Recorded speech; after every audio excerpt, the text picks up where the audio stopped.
Confesiones de San Agustín de Hipona, libro tercero, joven estudiante y maniqueo en Cartago, de 17 a 19 años, 370 al 373. Capítulo primero. Caída en las redes del amor. Llegué a Cartago, y por todas partes crepitaba en torno mío un hervidero de amores impuros. Todavía no amaba, pero amaba el amar y con íntima indigencia me odiaba a mí mismo por verme menos necesitado. Buscaba que amar amando el amar y odiaba la seguridad de la senda sin peligros, porque tenía dentro de mí hambre del interior alimento, de ti mismo, oh Dios mío, aunque esta hambre no la sentía yo tal. Antes estaba sin apetito alguno de los manjares incorruptibles, no porque estuviera lleno de ellos, sino porque,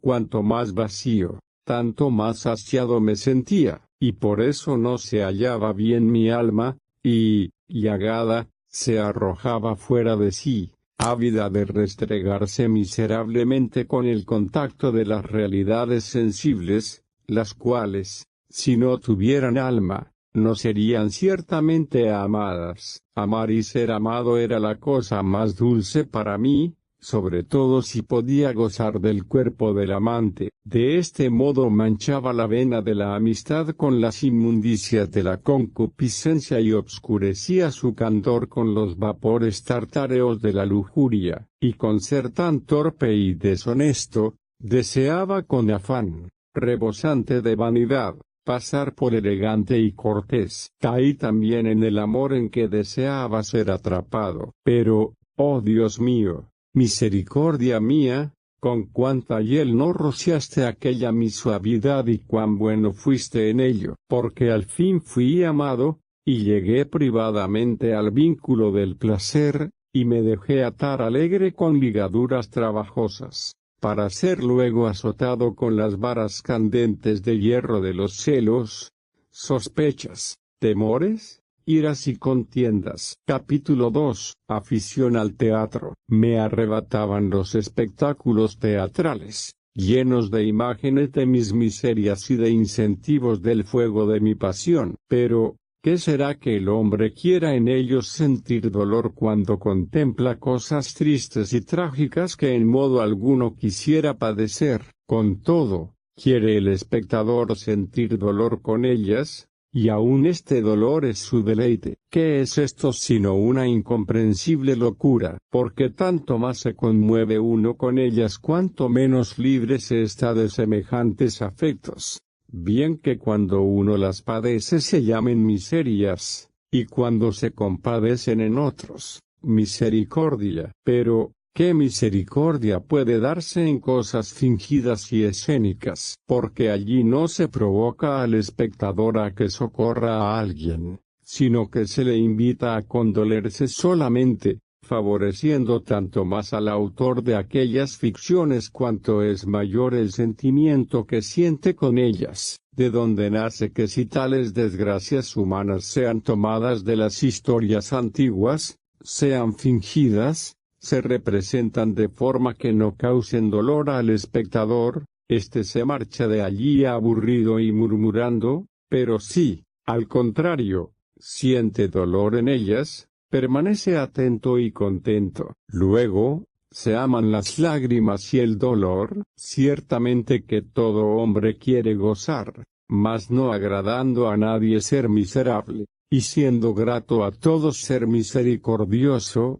y no pudiendo ser esto sin sentir dolor. ¿No será esta la causa verdadera por que se amen los dolores? También esto viene de la vena de la amistad, pero, ¿a dónde va? ¿Hacia qué parte fluye? ¿Por qué corre el torrente de la pez hirviendo? A los ardores horribles de negras liviandades, en las que aquella se muda y vuelve por voluntad propia, alejada y privada de su celestial serenidad. Luego, habrá que rechazar la compasión, de ningún modo. Preciso será, pues, que alguna vez se amen los dolores, mas guárdate en ello de la impureza, alma mía, bajo la tutela de mi Dios, el Dios de nuestros padres, alabado y ensalzado por todos los siglos. Guárdate de la impureza, porque ni aun al presente me hallo exento de tal compasión. Pero entonces me complacía en los teatros con los amantes cuando ellos se gozaban en sus torpezas, aun cuando éstas se ejecutasen solo imaginariamente en juego escénico. Y así, cuando alguno de ellos se perdía,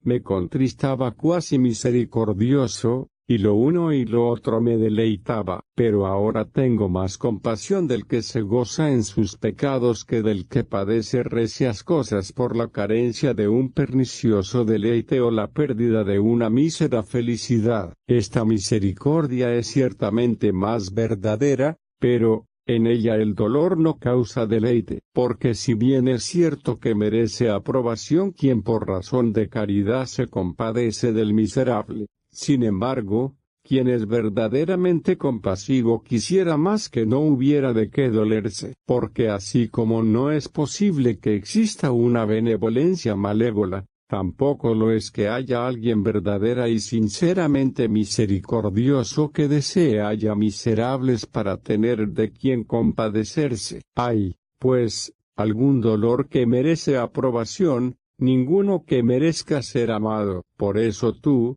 Dios mío, que amas las almas mucho más copiosa y elevadamente que nosotros, te compadeces de ellas de modo mucho más puro, por no sentir ningún dolor. Pero, ¿quién será capaz de llegar a esto? Pero yo, desventurado, amaba entonces el dolor y buscaba motivos de tenerle cuando en aquellas desgracias ajenas, falsas y mímicas, me agradaba tanto más la acción del histrión y me tenía tanto más suspenso cuanto me hacía derramar más copiosas lágrimas. Mas, qué maravilla era que yo, infeliz ovejuela descarriada de tu rebaño por no sufrir tu guarda, estuviera plagado de roña asquerosa. De aquí nacían, sin duda, los deseos de aquellos sentimientos de dolor, que, sin embargo, no quería que me penetrasen muy adentro, porque no deseaba padecer cosas como las representadas,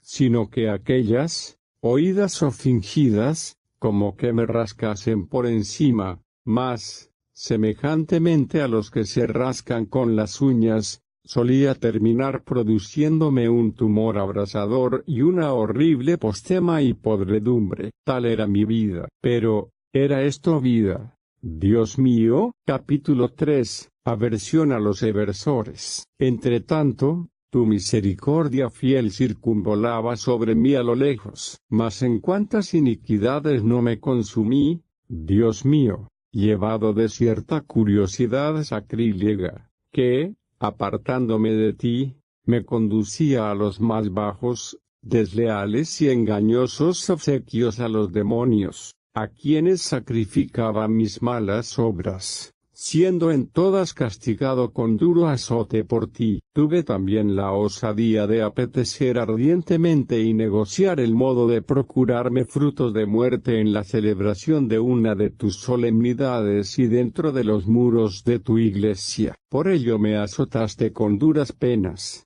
aunque comparadas con mi culpa no eran nada, oh tú, grandísima misericordia mía, Dios mío y refugio mío contra los terribles malhechores, con quienes vagué con el cuello erguido, alejándome cada vez más de ti, amando mis caminos y no los tuyos, amando una libertad fugitiva. Tenían aquellos estudios que se llaman honestos o nobles por blanco y objetivo las contiendas del foro y hacer sobresalir en ellas tanto más laudablemente cuanto más engañosamente. Tanta es la ceguera de los hombres, que hasta de su misma ceguera se glorían, y ya había llegado a ser el mayor, el primero, de la escuela de retórica y me gozaba de ellos soberbiamente y me hinchaban de orgullo. Con todo, tú sabes, Señor, que yo era mucho más pacato que los demás y totalmente ajeno a las gamberradas de los eversores, nombre siniestro y diabólico que llegó a convertirse en vitola de elegancia,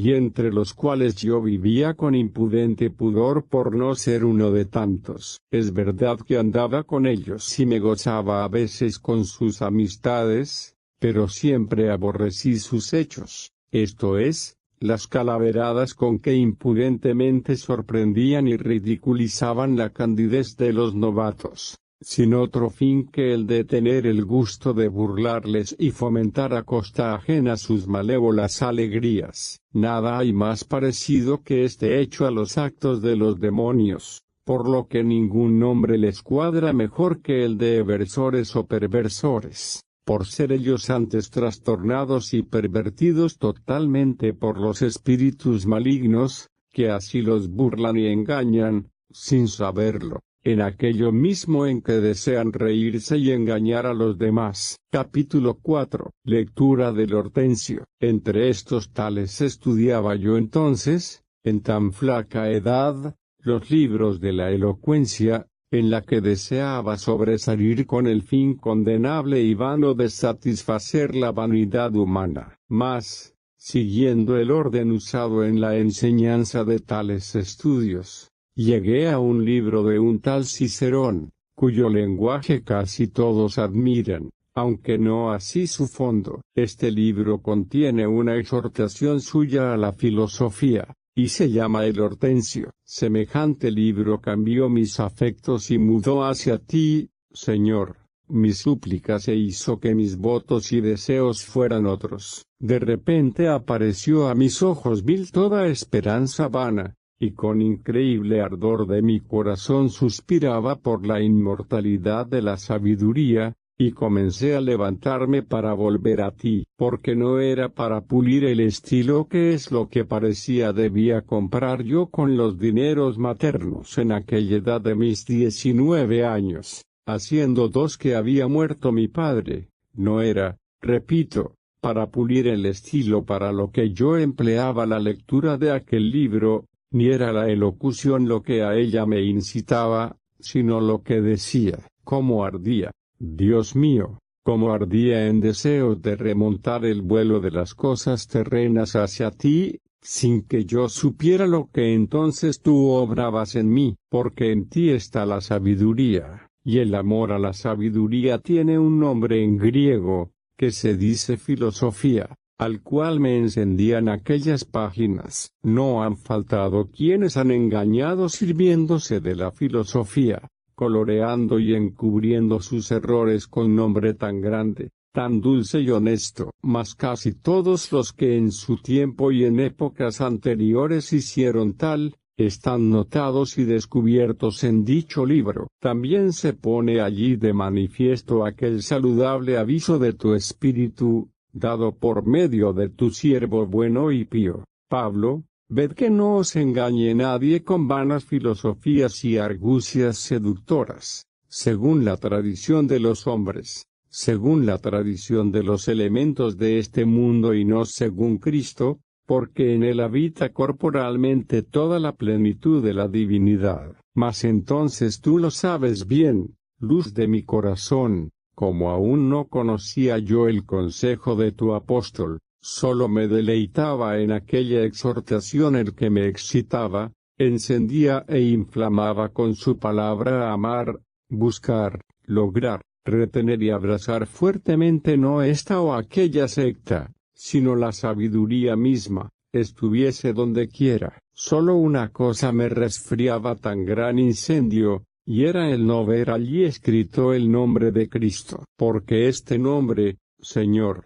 este nombre de mi Salvador, tu Hijo, lo había yo por tu misericordia bebido piadosamente con la leche de mi madre y lo conservaba en lo más profundo del corazón, y así, cuanto estaba escrito sin este nombre, por muy verídico, elegante y erudito que fuese, no me arrebataba del todo. Capítulo 5. El primer sabor de las Escrituras. En vista de ello decidí aplicar mi ánimo a las Santas Escrituras y ver qué tal eran. Mas he aquí que veo una cosa no hecha para los soberbios ni clara para los pequeños, algo que de entrada es humilde pero en su interior sublime y velada de misterios, y yo no era tal que pudiera entrar por ella o doblar la cerviz a su paso por mí. Sin embargo, al fijar la atención en ellas, no pensé entonces lo que ahora digo, sino simplemente me parecieron indignas de parangonarse con la majestad de los escritos de Tulio. Mi hinchazón recusaba su estilo y mi mente no penetraba su interior. Con todo,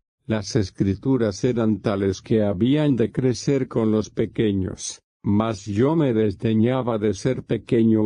hinchado de soberbia, me creía grande. Capítulo 6. Cae en los engaños maniqueos. De este modo vine a dar con unos hombres que deliraban soberbiamente, carnales y habladores en demasía, en cuya boca hay lazos diabólicos y una liga viscosa hecha con las sílabas de tu nombre, del de nuestro Señor Jesucristo y del de nuestro Paráclito y Consolador, el Espíritu Santo. Estos nombres no se apartaban de sus bocas, pero sólo en el sonido y ruido de la boca, pues en lo demás su corazón estaba vacío de toda verdad. Decían, verdad, verdad, y me lo decían muchas veces, pero jamás se hallaba en ellos. Antes decían muchas cosas falsas, no sólo de ti, que eres verdad por esencia, sino también de los elementos de este mundo, creación tuya,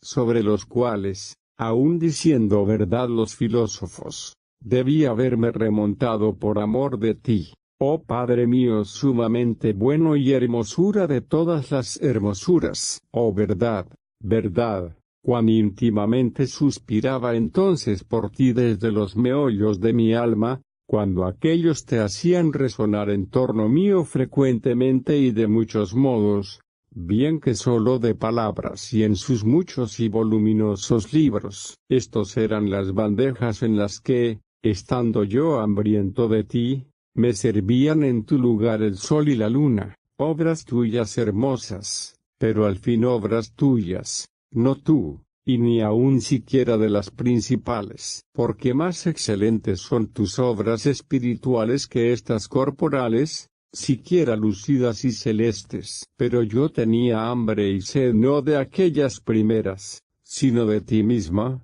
oh verdad, en quien no hay mudanza alguna ni obscuridad momentánea. Y continuaban aquellos sirviéndome en dichas bandejas espléndidos fantasmas, en orden a los cuales hubiera sido mejor amar este sol, al menos verdadero a la vista, que no aquellas falsedades que por los ojos del cuerpo engañaban al alma. Pero como las tomaba por ti, comía de ellas, no ciertamente con avidez, porque no me sabían a ti que no eras aquellos vanos fantasmas, ni me nutría con ellas, antes me sentía cada vez más extenuado. Y es que, el manjar que se toma en sueños, no obstante ser muy semejante al que se toma despierto, no alimenta a los que duermen, porque están dormidos. Pero aquellos no eran semejantes a ti en ningún aspecto, como ahora me lo ha manifestado la verdad,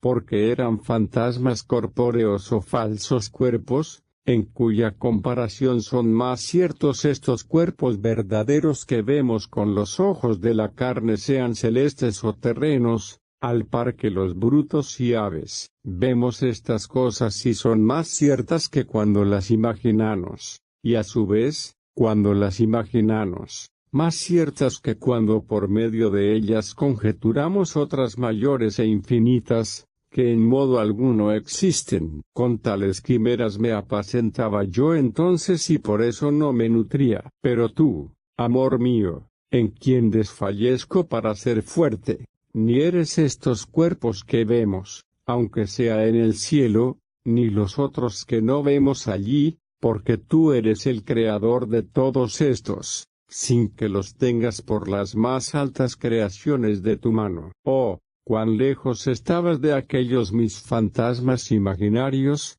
fantasmas de cuerpos que no han existido jamás, en cuya comparación son más reales las imágenes de los cuerpos existentes, y más aún que aquellas, estos, los cuales, sin embargo, no eres tú, pero ni siquiera eres el alma que da vida a los cuerpos y como vida de los cuerpos, mejor y más cierta que los cuerpos, sino que tú eres la vida de las almas, la vida de las vidas que vives por ti misma y no te cambias, la vida de mi alma. Pero, ¿dónde estabas entonces para mí? Oh, y qué lejos, sí, y qué lejos peregrinaba fuera de ti, privado hasta de las bellotas de los puercos que yo apacentaba con ellas. Cuánto mejores eran las fábulas de los gramáticos y poetas que todos aquellos engaños, porque los versos, y la poesía, y la fábula de Medea volando por el aire son cosas ciertamente más útiles que los 5 elementos diversamente disfrazados, conforme a los 5 antros o cuevas tenebrosas, que no son nada real, pero que dan muerte al que los cree, porque los versos y la poesía los puedo yo convertir en vianda sabrosa, y en cuanto al vuelo de Medea, si bien lo recitaba, no lo afirmaba. Y si gustaba de oírlo, no lo creía, pero aquellas cosas del maniqueísmo las creí. ¡Ay, ay de mí! ¿Por qué grados fui descendiendo hasta las profundidades del abismo, lleno de fatiga y devorado por la falta de verdad? Y todo, Dios mío, a quien me confieso por haber tenido misericordia de mí cuando aún no te confesaba. Todo por buscarte no con la inteligencia con la que quisiste que yo aventajase a los brutos, sino con los sentidos de la carne, porque tú estabas dentro de mí, más interior que lo más íntimo mío y más elevado que lo más sumo mío. Así vine a dar con aquella mujer provocativa y escasa de prudencia enigma de Salomón, que, sentada a la puerta de su casa sobre una silla, pregona a los transeúntes, comed gustosos los panes ocultos y bebed la dulzura del agua hurtada. Tal mujer me sedujo por hallarme vagando fuera de mí, bajo el imperio del sentido carnal de la vista, rumiando dentro de mí todas las glotonerías devoradas por la pupila. Capítulo 7. Absurdos en la doctrina maniquea. No conocía yo otra cosa en realidad de verdad lo que es, y me sentía como agudamente movido a asentir a aquellos necios engañadores cuando me preguntaban de dónde procedía el mal, y si Dios estaba limitado por una forma corpórea, y si tenía cabellos y uñas, y si habían de ser tenidos por justos los que tenían varias mujeres a un tiempo, y los que causaban la muerte a otros y sacrificaban animales. Yo, ignorante de estas cosas, me perturbaba con ellas y, alejándome de la verdad, me parecía que iba hacia ella, porque no sabía que el mal no es más que privación del bien hasta llegar a la misma nada. Y, ¿cómo lo había yo de saber, si con la vista de los ojos no alcanzaba a ver más que cuerpos y con la del alma no iba más allá de los fantasmas? Tampoco sabía que Dios fuera espíritu y que no tenía miembros a lo largo ni a lo ancho, ni cantidad material alguna, porque la cantidad o masa es siempre menor en la parte que en el todo, y, aun dado que fuera infinita, siempre sería menor la contenida en el espacio de una parte que la extendida por el infinito, a más de que no puede estar en todas partes como el espíritu. Como Dios, también ignoraba totalmente qué es aquello que hay en nosotros según lo cual somos y con verdad se nos llama en la Escritura imagen de Dios. No conocía tampoco la verdadera justicia interior, que juzga no por la costumbre, sino por la ley rectísima de Dios omnipotente, según la cual se han de formar las costumbres de los países y épocas conforme a los mismos países y tiempos, y siendo la misma en todas las partes y tiempos, no varía según las latitudes y las épocas, según la cual fueron justos Abraham, Isaac, Jacob y David y todos aquellos que son alabados por boca de Dios, aunque los ignorantes, juzgando las cosas por el módulo humano y midiendo la conducta de los demás por la suya, los juzgan inicuos, como si un ignorante en armaduras, que no sabe lo que es propio de cada miembro, quisiera cubrir la cabeza con las grebas y los pies con el casco y luego se quejase de que no le venían bien las piezas, o como si otro se molestase de que en determinado día,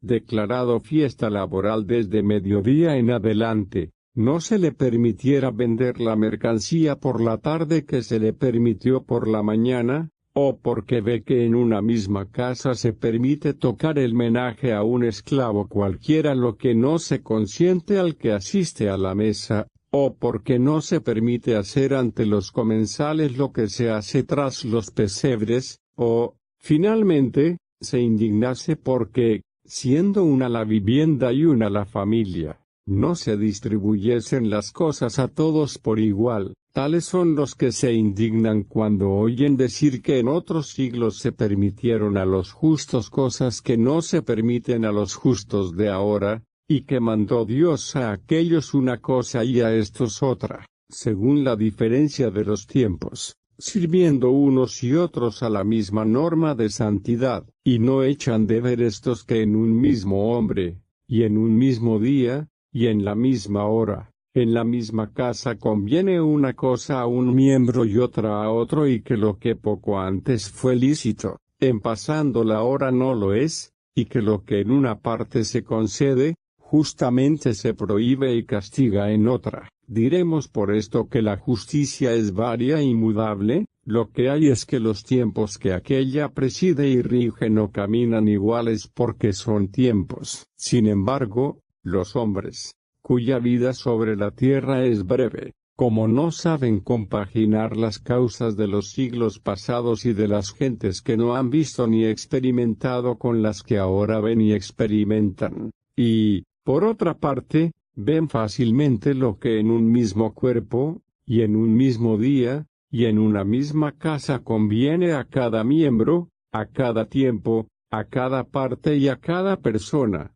condenan las cosas de aquellos tiempos, en tanto que aprueban las de estos. Ignoraba yo entonces estas cosas y no las advertía, y aunque por todas partes me daban en los ojos, no las veía, y aunque veía cuando declamaba algún poema que no me era lícito poner un pie cualquiera en cualquiera parte del verso, sino en una clase de metro unos y en otra otros, y en un mismo verso no siempre y en todas sus partes el mismo pie, y que el arte mismo conforme al cual declamaba, no obstante mandar cosas tan distantes, no era diverso en cada parte, sino uno en todas ellas. Con todo, no veía cómo la justicia, a la que sirvieron aquellos buenos y santos varones, podía contener simultáneamente de modo mucho más excelente y sublime preceptos tan diversos sin variar en ninguna parte, no obstante que no manda y distribuye a los diferentes tiempos todas las cosas simultáneamente, sino a cada uno las que le son propias, y, ciego, reprendía a aquellos piadosos patriarcas, que no sólo usaron del presente como se lo mandaba e inspiraba Dios, sino que también anunciaban lo por venir conforme Dios se lo revelaba. Capítulo 8. La moral fundamental no es mudable. ¿Acaso ha sido alguna vez o en alguna parte ser injusto amar a Dios de todo corazón, con toda el alma y con toda la mente, y amar al prójimo como a uno mismo? Así pues, todos los pecados contra naturaleza, como fueron los de los sodomitas, han de ser detestados y castigados siempre y en todo lugar, los cuales, aunque todo el mundo los cometiera, no serían menos reos de crimen ante la ley divina, que no ha hecho a los hombres para usar tan torpemente de sí, puesto que se viola la sociedad que debemos tener con Dios cuando dicha naturaleza, de la que Él es autor, se mancha con la perversidad de la libidine. Respecto a los pecados que son contra las costumbres humanas, también se han de evitar según la diversidad de las costumbres, a fin de que el concierto mutuo entre pueblos o naciones, firmado por la costumbre o la ley, no se quebrante por ningún capricho de ciudadano o forastero, porque es indecorosa la parte que no se acomoda al todo. Pero cuando Dios manda algo contra esas costumbres o pactos, sean cuales fueren, deberá hacerse, aunque no se haya hecho nunca, y si se dejó de hacer, ha de instaurarse, y si no estaba establecido, se ha de establecer, porque si es lícito a un rey mandar en la ciudad que gobierna cosas que ninguno antes de él ni aun él mismo había mandado y no es contra el bien de la sociedad obedecerle, antes lo sería el no obedecerle por ser ley primordial de toda sociedad humana obedecer a sus reyes. Cuánto más deberá ser Dios obedecido sin titubeos en todo cuanto ordenare, como Rey del universo. Porque así como entre los poderes humanos la mayor potestad es antepuesta a la menor en orden a la obediencia, así Dios lo ha de ser de todos. Lo mismo ha de decirse de los delitos cometidos por deseo de hacer daño, sea por contumelia o sea por injuria, y ambas cosas, o por deseo de venganza, como ocurre entre enemigos, o por alcanzar algún bien sin trabajar, como el ladrón que roba al viajero, o por evitar algún mal, como el que teme, o por envidia, como acontece al desgraciado con el que es más dichoso, o al que ha prosperado y teme se le iguale o se duele de haberlo sido ya, o por el solo deleite, como el espectador de juegos gladiatorios o el que se ríe y burla de los demás. Estas son las cabezas o fuentes de iniquidad que brotan de la concupiscencia de mandar, ver o sentir, ya sea de una sola, ya de dos, ya de todas juntas, y por las cuales se vive mal. Oh Dios altísimo y dulcísimo, contra los 3 y 7, cual salterio de 10 cuerdas. Tu decálogo. Pero, ¿qué pecados puede haber en ti, que no sufres corrupción, o qué crímenes pueden cometerse contra ti, a quien nadie puede hacer daño? Pero lo que tú vengas es lo que los hombres perpetran contra sí, porque hasta cuando pecan contra ti obran impíamente contra sus almas y se engaña a sí misma su iniquidad, ya corrompiendo y pervirtiendo su naturaleza la cual has hecho y ordenado tú, ya usando inmoderadamente de las cosas permitidas, ya deseando ardientemente las no permitidas, según el uso que es contra naturaleza. También se hacen reos del mismo crimen quienes de pensamiento y de palabra se enfurecen contra ti y dan coces contra el aguijón, o cuando, rotos los frenos de la humana sociedad, se alegran, audaces, con privadas conciliaciones o desuniones, según que fuere de su agrado o disgusto. Y todo esto se hace cuando eres abandonado tú, fuente de vida, único y verdadero creador y rector del universo, y con privada soberbia se ama en la parte una falsa unidad. Así, pues, solo con humilde piedad se vuelve uno a ti, y es como tú nos purificas de las malas costumbres, y te muestras propicio con los pecados de los que te confiesan,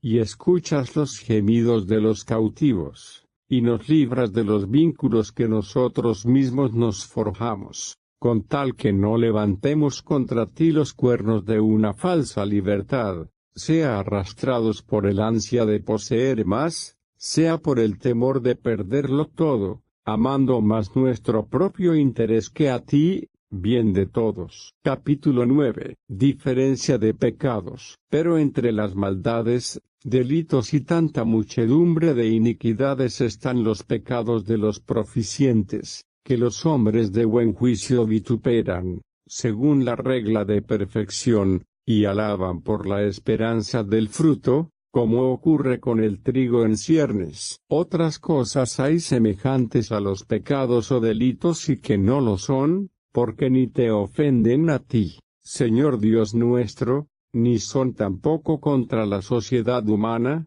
como acontece cuando se procuran algunas cosas convenientes para el uso de la vida y las circunstancias y no se sabe si ello nace o no del apetito de poseer, o cuando se castiga a algunos con deseo de que se corrijan, en uso de la potestad ordinaria, y no se sabe si es o no por el gusto de mortificar. De aquí sucede que muchas realidades que parecen a los hombres vituperables son aprobadas por tu testimonio, y muchas alabadas por los hombres son condenadas por ti, su testigo, por ser con frecuencia una cosa las apariencias del hecho y otra el ánimo del que obra y las circunstancias secretas del tiempo. Pero cuando tú mandas de repente algo inusitado e imprevisto, aun cuando lo hayas prohibido alguna vez, aun cuando ocultes por algún tiempo la causa de tu mandato, aun cuando sea contra el pacto de algunos hombres de la sociedad, ¿quién dudará de que se ha de hacer? Siendo justa la sociedad humana que te sirve, pero felices los que saben que tú lo has mandado, porque los que te sirven lo hacen todo o porque así lo requiere el tiempo presente o para significarlo por venir. Capítulo 10. Ridiculeces maniqueas. Desconocedor yo de estas cosas, me reía de aquellos tus santos siervos y profetas. Pero, ¿qué hacía yo cuando me reía de ellos? Sino hacer que tú te rieses de mí, dejándome caer insensiblemente y poco a poco en tales ridiculeces que llegara a creer que el higo, al arrancarlo de la higuera, tanto éste como su madre, el árbol, lloran lágrimas lácteas. Y que si algún santón de la secta comía dicho higo, arrancado no por culpa propia, sino ajena, y lo incorporaba a sus entrañas, ocurría que entre los gemidos y eructos acaecidos durante la oración, exhalaba ángeles y aún partículas de Dios, y tales partículas del sumo y verdadero Dios habrían quedado ligadas siempre en aquel fruto de no haber sido liberadas por el diente y vientre del santo electo. También creí, miserable, que se debía tener más misericordia con los frutos de la tierra que con los hombres, por los que han sido creados, porque si alguno estando hambriento, que no fuese maniqueo, me los hubiera pedido, me parecía que el dárselos era como condenar a pena de muerte aquel bocado. Capítulo 11. El sueño consolador de Santa Mónica. Pero enviaste tu mano de lo alto y sacaste mi alma de este abismo de tinieblas. Entretanto, mi madre, fiel sierva tuya, lloraba en tu presencia mucho más que las demás madres suelen llorar la muerte corporal de sus hijos, porque veía ella mi muerte con la fe y espíritu que había recibido de ti, y tú la escuchaste, Señor, tú la escuchaste y no despreciaste sus lágrimas, que, corriendo abundantes, regaban el suelo allí donde hacía oración. Sí,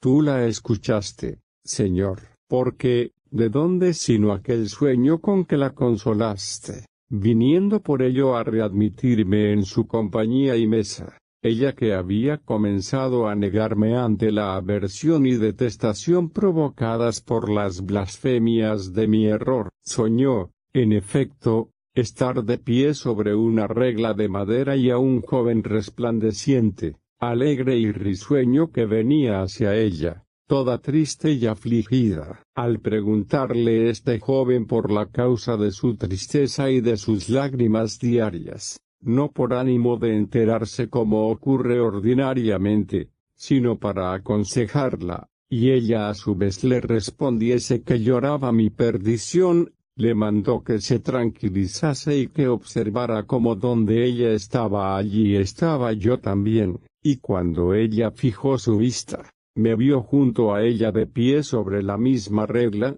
¿Qué explicación darle a este hecho sino que tú tenías tus oídos aplicados a su corazón, oh tú, omnipotente y bueno, que así cuidas de cada uno de nosotros, como si no tuvieras más que cuidar, y así de todos como de cada uno? Y de dónde también le vino que, contándome mi madre esta visión y queriéndola yo persuadir de que significaba lo contrario y que no debía desesperar de que algún día sería ella también lo que yo era al presente, al punto, sin vacilación alguna, me respondió, no me dijo, donde él está, allí estás tú, sino donde tú estás, allí está él. Confieso, Señor, y muchas veces lo he dicho, que, a lo que yo me acuerdo, me movió más esta respuesta de mi avispada madre, por no haberse turbado con una explicación errónea tan verosímil y haber visto lo que debía verse y que yo ciertamente no había visto antes que ella me lo dijese, que el mismo sueño con el cual anunciaste a esta piadosa mujer con mucho tiempo de antelación,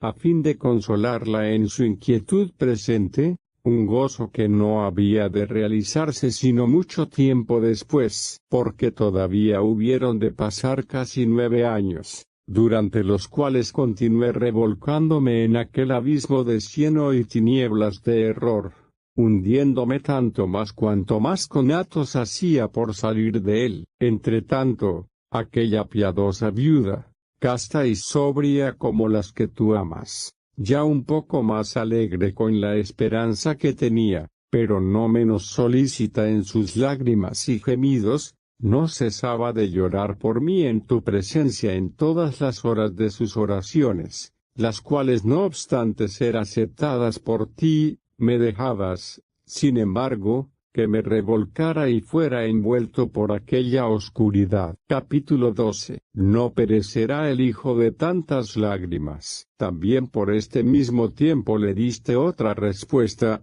a lo que yo recuerdo, pues paso en silencio muchas cosas por la prisa que tengo de llegar a aquellas otras que me urgen más te confiese y otras muchas porque no las recuerdo. Diste, digo, otra respuesta a mi madre por medio de un sacerdote tuyo, cierto obispo, educado en tu iglesia y ejercitado en tus escrituras, a quien como ella rogase que se dignara hablar conmigo, refutar mis errores, desengañarme de mis malas doctrinas y enseñarme las buenas. Hacía esto con cuantos hallaba idóneos, negóse él con mucha prudencia, a lo que he podido ver después, contestándole que estaba incapacitado para recibir ninguna enseñanza por estar muy fiero con la novedad de la herejía maniquea y por haber puesto en apuros a muchos ignorantes con algunas cuestioncillas, como ella misma le había indicado.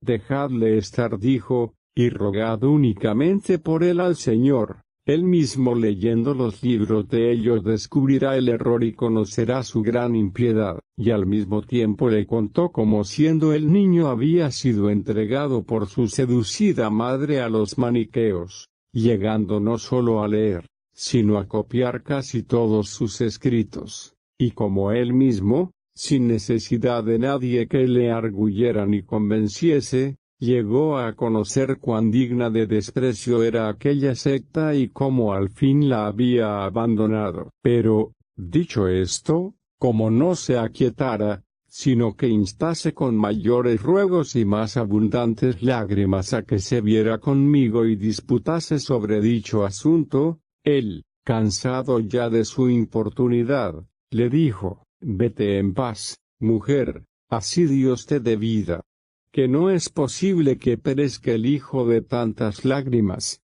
respuesta que ella recibió, según me recordaba muchas veces en sus coloquios conmigo, como venida del cielo.